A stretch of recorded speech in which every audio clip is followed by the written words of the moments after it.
Magkakaalaman na, pabor ka ba sa mandatory drug test sa lahat ng government official kasama ang Pangulo? Yan ang sinusulong na batas at panukala ni Senator Robin Padilla na malaman ng taong bayan na ang politiko ay makapagsiservisyo ng tapat at walang tinatago sa gobyerno. Para sa iyo, pabor ka ba?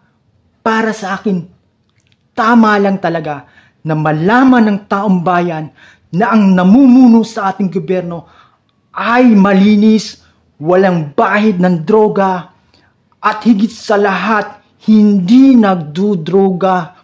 Dapat lang talaga malaman ng taong bayan, yung mga namumuno sa ating gobyerno, magkaroon ng yearly mandatory drug test sa lahat ng government official para mapatunayan kung sinong tapat sa taong